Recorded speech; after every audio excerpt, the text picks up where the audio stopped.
እንኳን ለቅዱስ ዑራኤል ወርኃዊ በዓል በሰላም አደረሳችሁ። በስመ አብ ወወልድ ወመንፈስ ቅዱስ አሐዱ አምላክ። በክርስቶስ ክርስቲያን፣ በወልድ ውሉድ፣ በመንፈስ ቅዱስ መንፈሳውያን የተሰኛችሁ የተከበራችሁ የልዑል እግዚአብሔር ቤተሰቦች፣ የእናታችን የቅድስት ድንግል ማርያም የአስራት ያደራ ልጆች፣ የቅዱሳን መላእክት፣ የቅዱሳን ጻድቃን፣ የቅዱሳን ሰማዕታት ወዳጆች በያላችሁበት የሰዓት አቆጣጠር እንደምን አደራችሁ፣ እንደምን ዋላችሁ፣ እንደምን አመሻችሁ። አሜን። በቸርነቱ ጠብቆ ለዚህ ሰዓት ያደረሰን የሰራዊት ጌታ ልዑል እግዚአብሔር የተመሰገነ ይሁን። የተወደዳችሁ የባህራን ሚዲያ ቤተሰቦች፣ ይህ ዝግጅት ለበርካታ የተዋህዶ ልጆች ተደራሽ እንዲሆን ቪዲዮ ላይክ፣ ኮሜንት እና ሼር በማድረግ ማዳመጥ እንድትጀምሩ በአክብሮት እንጠይቃችኋለን። እንዲሁም ለዚህ ቻናል አዲስ የሆናችሁ የተወደዳችሁ የተዋህዶ ልጆች ቻናላችን ሰብስክራይብ በማድረግና የደወል ምልክቱን በመጫን በየዕለቱ የምንለቀው ቪዲዮ እንዲደርሳችሁ እንድታደርጉ በአክብሮት እንጠይቃችኋለን። የጥቅምት ድርሳነ ዑራኤል። አንድ አምላክ በሚሆን በአብ በወልድ በመንፈስ ቅዱስ ስም በእውነት እናምናለን። በእውነት ልመናውና በረከቱ ለዘላለሙ ከሁላችን ጋር ይሁንና በጥቅምት 22 ቀን የሚነበብ የሚጸለይ የመላእክት አለቃ የቅዱስ ዑራኤል ድርሳን ይህ ነው። ጥንት የሌለውና መጨረሻውም የማይታወቅ ከዓለም መፈጠር በፊት ያለና ወደፊትም ለዘላለም የሚኖር ሕያው በሚሆን በእግዚአብሔር ስም ያለመጠራጠር እናምናለን። የሰማይና የምድር ኃይላት ሁሉ ለገናንነቱ በመፍራትና በመንቀጥቀጥ ለሚሰግዱለት ለሱ በመለኮት አንድ ለሚሆን ለሦስትነቱ እንሰግዳለን። ዳግመኛ ፍሬዎች በየወገናቸው እንዲያፈሩ ላደረገና ምድርንም በልዩ ልዩ አበባዎች ስላስጌጣት ለሱ እንሰግዳለን። እነሆ የበረሃ አበባዎች በጌትነቱ ትእዛዝ አብበው መልካም መዓዛን ሰጥተዋልና። ሦስተኛም እሱ በቸርነቱ እህልን ለምግብ፣ ዘርን ለዘሪ፣ ዝናብን ለሳር ይሰጣልና ለእሱ ክብር ምስጋና መገዛትና መስገድ ይገባል ለዘላለሙ በእውነት። በክርስቶስ እምነት ያላችሁ አባቶቼና ወንድሞቼ ሆይ ለሔዋን ሴቶች ልጆች መመኪያ የሆነች አምላክን የወለደች እመቤታችን የድንግል ማርያም ወዳጆች ከሆኑ አባቶች የሰማነውን መልካም ዜና ዳግመኛ ልንገራችሁ ስሙ። ዳግመኛም የጌታችን የኢየሱስ ክርስቶስ ወዳጅ ከሚሆን ከወንጌላዊ ዮሐንስ ደቀ መዝሙር ከአብሮኮሮስ መጽሐፍ አግኝቶ ከጻፈው የእመቤታችን የድንግል ማርያምን ቅዳሴዋን ከደረሰውና ስለ መልአከ ብርሃናት ቅዱስ ዑራኤልም ከብዙዎች መጻሕፍቶች የብህንሳው ኤጲስቆጶስ ከአባ ሕርያቆስ ቃል የተገኘውን መልካም ዜና እንነግራችኋለን። ሌሎችም የእመቤታችን የድንግል ማርያም ድርሳንንና የሀገራችን የኢትዮጵያን ቅዱሳን የታምራታቸውን መጽሐፍ ሃይማኖታቸው በቀና በአብርሃና በአጽብሃ በካሌብና በገብረ መስቀል እስከ ናዖድ ዘመነ መንግሥት ድረስ የሆነውን ዜና እንነግራችኋለን።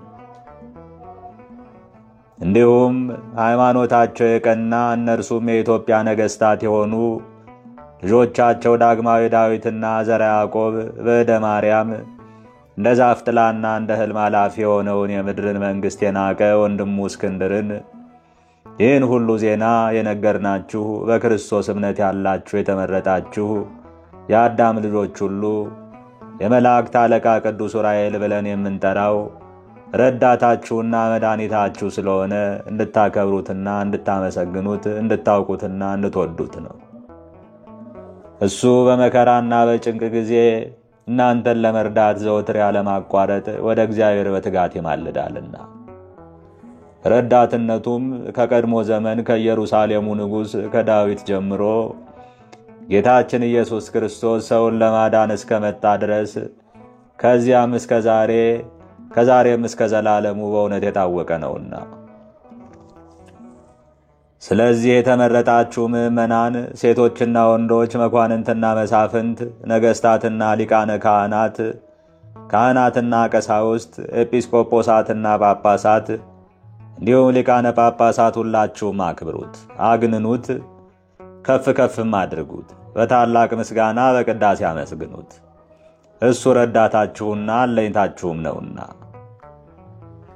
በእግዚአብሔርና በአምላካችን እናት በእመቤታችን በቅድስት ድንግል ማርያም ማለትም በሁለቱም ዘንድ ባለሟልነት ስላለው ሁል ጊዜ ከእነሱ አይለይምና ክቡርና ቅዱስ በሆነ በዚህ መልአክ የመላእክት አለቃ በዑራኤል ልመና ከጥፋትና ከጽኑ ጨካኝ ጠላት ተንኰልም እንዲሁም ከድንገተኛ ሞት ትድናላችሁ።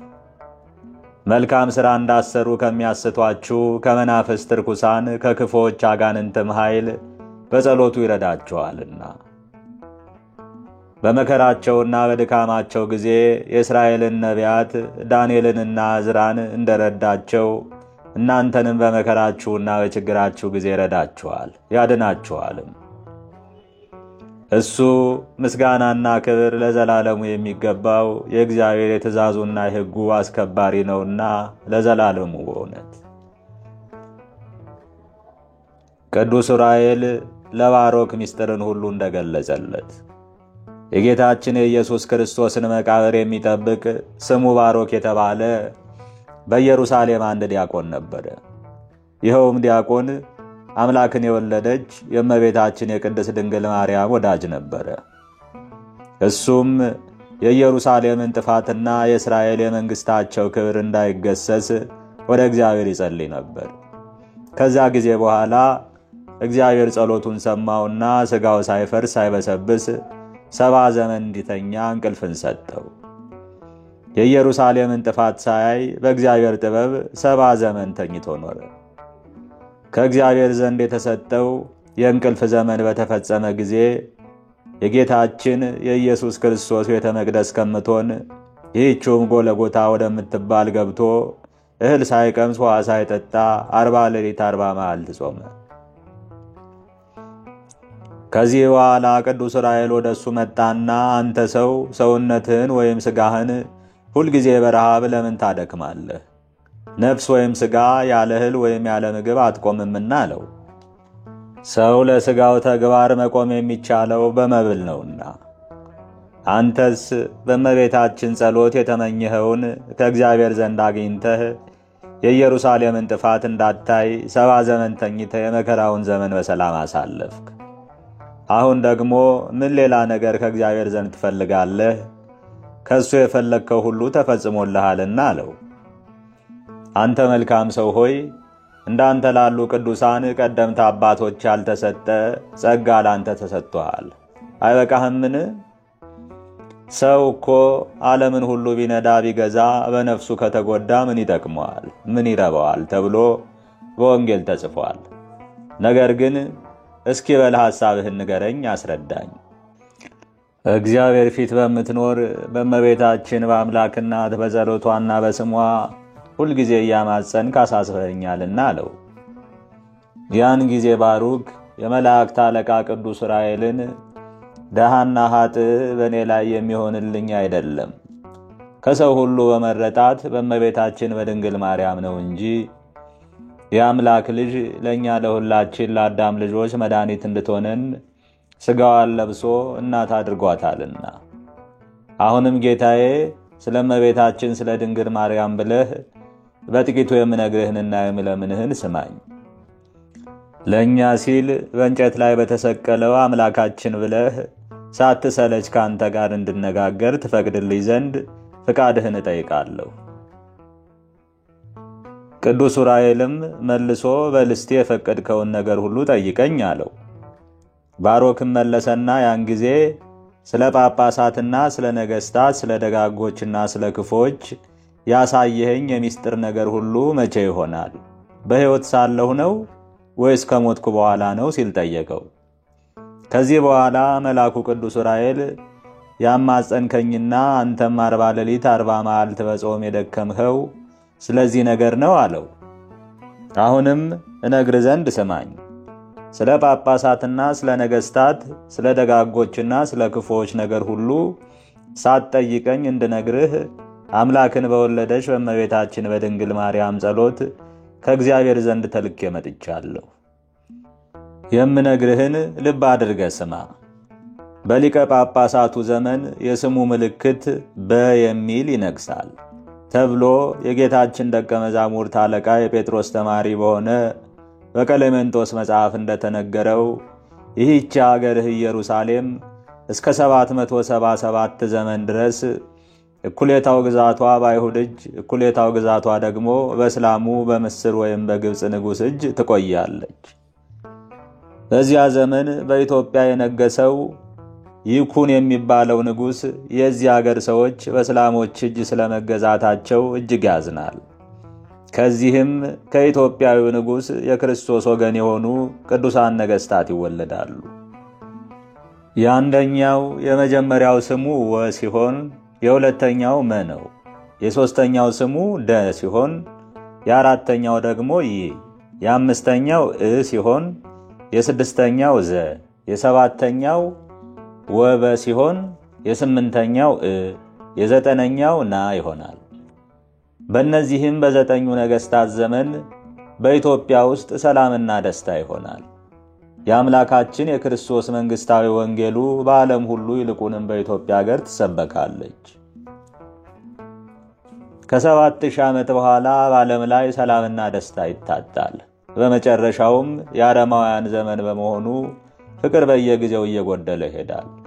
በዚያን ዘመን ስለ እግዚአብሔር ብሎ ሃይማኖትን ማጠንከርና ደጋጎችን ሰዎች መውደድ፣ እውነትና መልካም ሥራ መስራት ፈጽሞ የለም። ከመነኮሳት ማህበር ሆነ ከካህናት ወገን ሁሉ ወንዶችና ሴቶችም በመልካም ሥራ አይሄዱም። ጻድቃን ይመስላሉ፣ በውስጣቸው ግን ተንኮለኞችና ሐሰተኞች ሴሰኞችም ናቸው።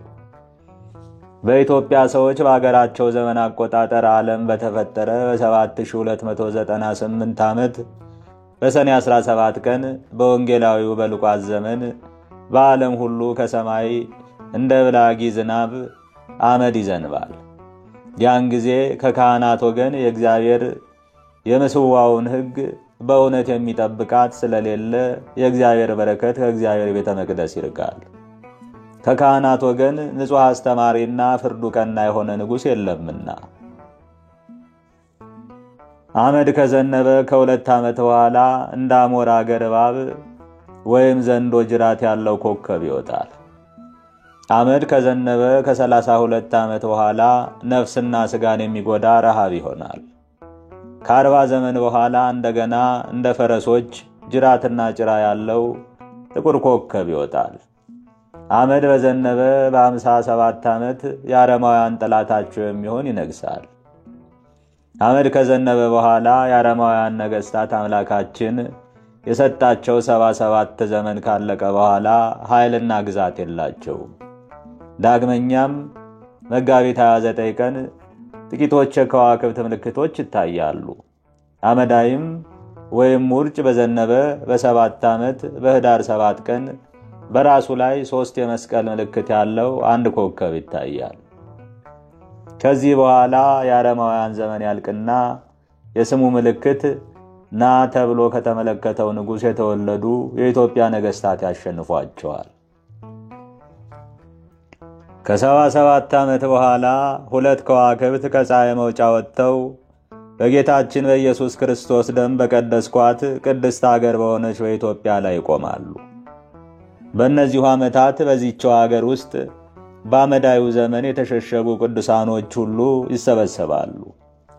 አመድ ከዘነበ ከ4 ዓመት በኋላ የጌታችን የኢየሱስ ክርስቶስ ሰማዕት የሆነ በፊቅጦር በገድሉ መጽሐፍ እንደተነገረው የስሙ ምልክት ቴ ተብሎ የተመለከተው ይነግሳል። ከወንጌላዊው ማርቆስ ወንበር ተሹሞ ከወጣ ጳጳሳቸው ጋር ቅዱሳን የሆኑ የኢትዮጵያ ካህናት ይወጡና በግብፅ ምድር በአባ ሲኖዳ ደብር ውስጥ የሃይማኖት ጉባኤ ያደርጋል። ይኸውም ሃይማኖታቸው ቀጥተኛ በሆነ በቅዱሳኖች ዘንድ ሁሉ የታመነ ጽኑ የሆነና እውነተኛ አካላዊ ቃል ከሥጋ ጋር አንድ ባህሪ መሆኑን የሚያስረዳ ነው። አምላክን የወለደች የእመቤታችን ድንግል ማርያም ወዳጅ የሆነ ሃይማኖቱ ከቀና ንጉሥ የተወለዱ ሁለቱ የኢትዮጵያ ነገሥታት ከእነርሱ ጋር ይገኛሉ። ከዚያም በቀናች የእስክንድርያ ሃይማኖት የሮምና ሰዎች ረቷቸዋል ወይም ያሸንፏቸዋል። በዚያን ዘመን በኢትዮጵያ ውስጥና በዓለም ሁሉ ሰላምና ደስታ፣ ጥጋብና ፍጹም ተድላ ይሆናል። ቀለሜንጦስ ለእናቱ እንደተናገረ እናቱም ጌታችን ኢየሱስ ክርስቶስ በሐዋርያቶቹ ላይ አለቃ አድርጎ ለሾመው ለሐዋርያት አለቃ ለአባታችን ቅዱስ ጴጥሮስ እንደተናገረችው ያን ጊዜ እግዚአብሔር እስከ ዓለም መጨረሻ በረከቱን ይሰጣልና። ይህንን ቃል ዲያቆኑ አባ ባሮክ ከመላእክት አለቃ ከቅዱስ ዑራኤል ተቀብሎ ቅዱሳኖች ለሆኑ ለወንድሞቹ ተናገረ። እነሱም ጽፈው ለዘላለሙ ምስጋና ገንዘቡ የሚሆን በጌታችን በኢየሱስ ክርስቶስ መቃብር በጎልጎታ ውስጥ አኖሩት። ይህ የመላእክት አለቃ ቅዱስ ዑራኤል ድርሳን ያመጣጡን ዜና በጥር ወር አስቀድመን እንደተናገርን አሁንም ዳግመኛ እንናገራለን። ይህን መጽሐፍ ወደ አገራችን ወደ ኢትዮጵያ ያመጣው አምላክን የወለደች የእመቤታችን የድንግል ማርያም ቅዳሴዋን የደረሰላት በቁስጥንጥንያውስ በምትገኝ የብህንሳው ኤጲስቆጶስ አባ ሕርያቆስ ነው። የመጣውም የአክሱም ገበዝ የሚሆን እንበረም ሊቀ ካህናት በነበረበት ጊዜ ሁለቱ የኢትዮጵያ ነገሥታት አብርሃና አጽብሃ በነገሱበት ዘመን ነው። ከዚህ በኋላ የኢትዮጵያ ነገሥታት አብርሃና አጽብሃ በኋላም ንጉሡ ካሌብ ተቀበሉት። በጣም ዜማው አንደበቱ ያማረ ካህኑ ያሬድና ዓለምን የናቀ የሮሙ ንጉሥ ጻድቁ አባ አረጋዊ ከንጉሡ ከገብረ መስቀል ጋር ሳሉ ይህን መጽሐፍ በክብር ተቀበሉት። እኛም የክርስቲያን ወገኖች የአምላካችንን ፈለግ የምንከተልና አምላክን የወለደች የቅድስት ድንግል ማርያምን አማላጅነት ተስፋ የምናደርግ እንዲሁም የቅዱስ ዑራኤልን የረድኤቱን ኃይል የምንጠባበቅ ሁላችንም ይህን መጽሐፍ ለማንበብና በጸሎቱም ለመጠበቅ ከፍ ከፍም ለማድረግ ሕሊናችን የተዘጋጀ ይሁን። ይህን የመላእክት አለቃ የሆነ የቅዱስ ዑራኤል የዜና መጽሐፉን ከልብ ለሚወዱት ሰዎች በዚህም ዓለም ሆነ በወዲያኛውም ዓለም ክብርንና ጸጋን፣ ሰላምንና ደስታን በእውነት ያጎናጽፋቸዋልና ለዘላለሙ አሜን። በእግዚአብሔር ቸርነትና በመላእክት አለቃ በቅዱስ ዑራኤል አማላጅነት ይህ የቅዱስ ዑራኤል ድርሳን በዚህ ተፈጸመ። ለእግዚአብሔርና ለእናቱ ለድንግል ማርያም ምስጋና ይሁን። ለእኛም ይቅርታና ምሕረት ይደረግልን ለዘላለሙ አሜን። አባታችን ሆይ በሰማያት የምትኖር ስምህ ይቀደስ፣ መንግሥትህም ትምጣ፣ ፈቃድህ በሰማይ እንደሆነች እንዲሁም በምድር ትሁን። የዕለት እንጀራችንን ስጠን ዛሬ፣ በደላችንን ይቅር በለን እኛም የበደሉንን ይቅር እንደምንል፣ አቤቱ ወደ ፈተና አታግባን ከክፉ ሁሉ አድነን እንጂ መንግሥት ያንተ ናትና ኃይል፣ ክብር፣ ምስጋና ለዘላለሙ አሜን። እመቤቴ ማርያም ሆይ በመልአኩ በቅዱስ ገብርኤል ሰላምታ ሰላም እልሻለሁ። በሐሳብሽ ድንግል ነሽ፣ በሥጋሽም ድንግል ነሽ። አሸናፊ እግዚአብሔር እናት ሆይ ሰላምታ ላንቺ ይገባል። ከሴቶች ሁሉ ተለይተሽ አንቺ የተባረክሽ ነሽና የማፀንሽን ፍሬ የተባረከ ነው። ጸጋን የተመላሽ ቅድስት ሆይ ደስ ይበልሽ፣ ልዑል እግዚአብሔር ከአንቺ ጋር ነውና ከተወደደው ልጅሽ ከጌታችን ከመድኃኒታችን ከኢየሱስ ክርስቶስ ዘንድ ይቅርታና ምሕረትን ለምኝልን ኃጢአታችን ያስተሰርይልን ዘንድ ለዘላለሙ አሜን። ከዚህ በመቀጠል የዕለቱን ስንክሳር እናስደምጣለን። ስንክሳር ዘወርኃ ጥቅምት 22 አንድ አምላክ በሚሆን በአብ በወልድ በመንፈስ ቅዱስ ስም ጥቅምት 22 በዚህች ቀን ብልህ ጥበበኛ የሆነ ቅዱስ ወንጌላዊ ሉቃስ በሰማዕትነት አረፈ። ይህም ቅዱስ የከበረ ወንጌል ከመዘገባቸው ከ72ቱ አርድእት ውስጥ የተቆጠረ ነው። እርሱም ወንጌልን ስለማስተማር በሥራው ሁሉ ሐዋርያት ጴጥሮስንና ጳውሎስን የሚያገለግላቸው ሆነ። ለታወፊላም ወንጌልንና የሐዋርያትን ዜና የጻፈ ሉቃስ ነው። ቅዱሳን ጴጥሮስና ጳውሎስም ከተገደሉ በኋላ በሮሜ ሀገር የሚያስተምር ሆነ።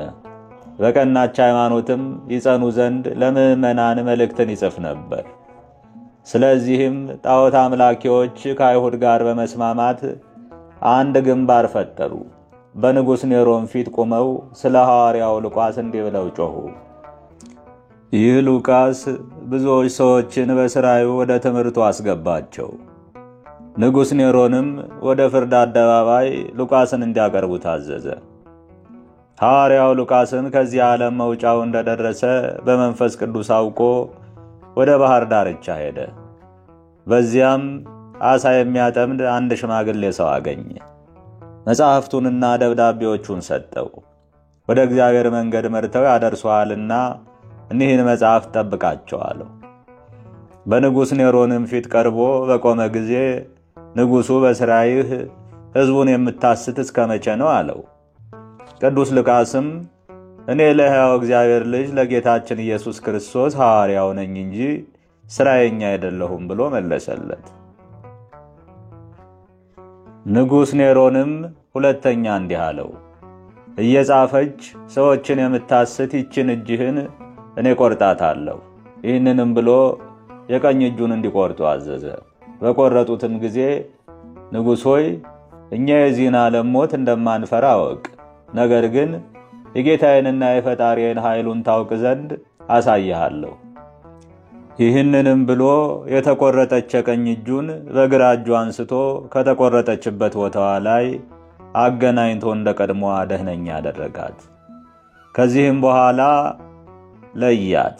በዚያም የነበሩ አደነቁ።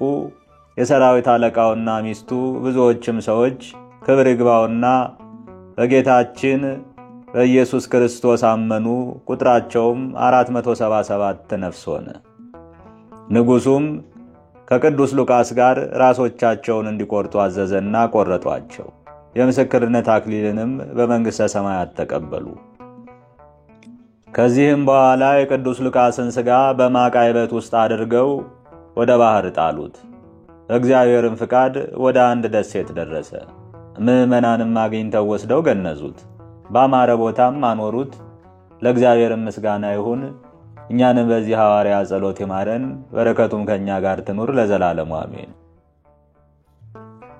ጥቅምት 22 ቀን የሚከበሩ ዓመታዊ የቅዱሳን በዓላት፣ አንደኛ ቅዱስ ሉቃስ ወንጌላዊ ሐዋርያ፣ ሁለተኛ ቅዱስ ሲላስ አረጋዊ የቅዱስ ሉቃስ ረድእ፣ ሦስተኛ ቅድስት ታወፊላ፣ አራተኛ 477ቱ ሰማዕታት የቅዱስ ሉቃስ ማኅበር። ወርሃዊ በዓላት፣ አንደኛ ቅዱስ ዑራኤል ሊቀ መላእክት፣ ሁለተኛ ቅዱስ ደቅስዮስ የእመቤታችን ወዳጅ፣ ሦስተኛ አባ እንጦንስ አበ መነኮሳት፣ አራተኛ አባ ጳውሊ የዋህ፣ አምስተኛ ቅዱስ ዮልዮስ ሰማዕት። የከበርክ ቴዎፍሎስ ሆይ ከመጀመሪያው በዓይን ያዩትና የቃሉ አገልጋዮች የሆኑት እንዳስተላለፉልን በእኛ ዘንድ ስለተፈጸመው ነገር ብዙዎች ታሪክን በየተራው ለማዘጋጀት ስለሞከሩ እኔ ደግሞ ስለተማርከው ቃል እርግጡን እንድታውቅ በጥንቃቄ ሁሉን ከመጀመሪያው ተከትዬ በየተራው ልጽፍልህ መልካም ሆኖ ታየኝ። ሉቃስ 1 ቁጥር 1። ጌታ ሆይ ከብልጽግናቸው ብዛት የተነሳ ብዙ መባ ካገቡት ይልቅ የድሃይቱን አነስተኛ መባ እንደተቀበልክ ለሁል ጊዜ የሚያገለግሉ አላፍ መላእክትን እያሳሰብኩ በችግሬ ጊዜ የማቀርብልህን ምስጋና ተቀበል። እናንተም ቅዱሳን ነቢያት፣ የወንጌል ሰባኪያን ሐዋርያት፣ ሰማዕታትና ጻድቃን፣ ትጉሃን መላእክት፣ ፍጹማን ደናግል እንዲሁም ደጋጎች መነኮሳት ሆይ ልጅ አዋቂ ሳይለይ የምንሰበሰብበትን የጉባኤ ቦታ ባርኩ።